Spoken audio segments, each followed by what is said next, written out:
Friends, तो आज है हमारा आंसर राइटिंग नेक्स्ट सेशन।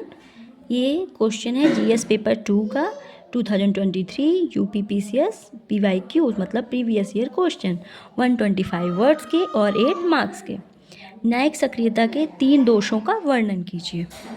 न्यायिक सक्रियता एक ऐसी प्रक्रिया है जिसमें न्यायाधीश नागरिकों के अधिकारों को बनाए रखने, अपने विवेक से कार्य करके संविधान की रक्षा करने और स्थापित मानकों या कानून के मूल उद्देश्यों को आगे बढ़ाने में सक्रिय भूमिका निभाते हैं।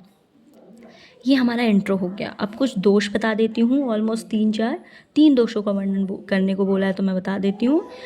जब न्यायपालिका अपनी सीमा लांघती है और विधायिका या कार्यपालिका के कामकाज में हस्तक्षेप करती है तो यह शक्ति के नियंत्रण और संतुलन को कमजोर कर देती है, जिससे शक्तियों के पृथक्करण का उल्लंघन होता है। यह अनिर्वाचित न्यायाधीशों को विधायिका के प्रति निर्णय लेने की अनुमति देकर लोकतांत्रिक प्रक्रिया को कमजोर कर सकता है। इसमें शक्ति का असंतुलन हो जाएगा क्योंकि न्यायाधीश को अपने अधिकार का उल्लंघन कर सकते हैं और अपनी व्यक्तिगत मान्यताओं को समाज पर थोप सकते हैं। ये 2 पॉइंट्स हो गए। हमारा नेक्स्ट पॉइंट है, न्यायाधीश भी मानव प्राणी है। नीतिगत निर्णय लेते समय वे अपने व्यक्तिगत मूल्यों और विश्वासों से प्रभावित हो सकते हैं। ये कुछ पॉइंट्स जो मैंने सोचा आप भी क्रिएट कर सकते हैं और इसी बेस पे वर्क कर सकते हैं।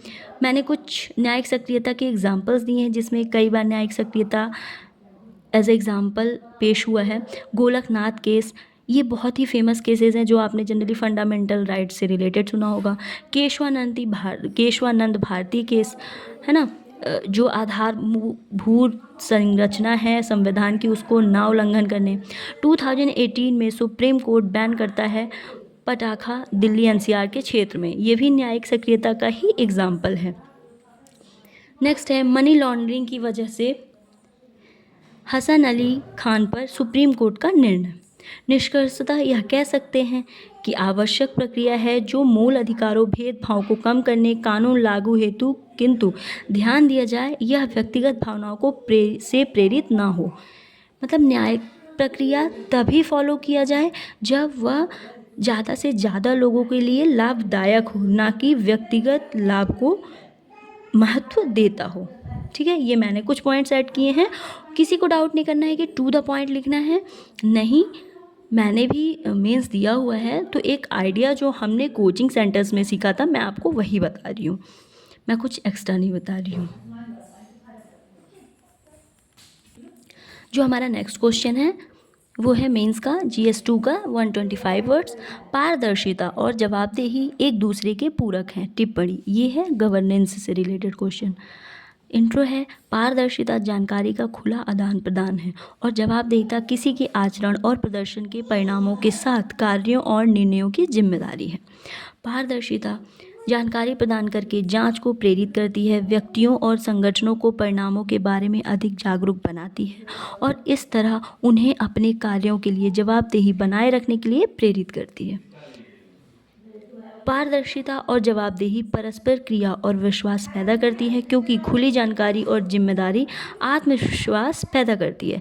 यह नैतिक व्यवहार को बढ़ावा देता है और ईमानदारी तथा सत्यनिष्ठा को बढ़ावा देकर निर्णय लेने की क्षमता को बढ़ाता है।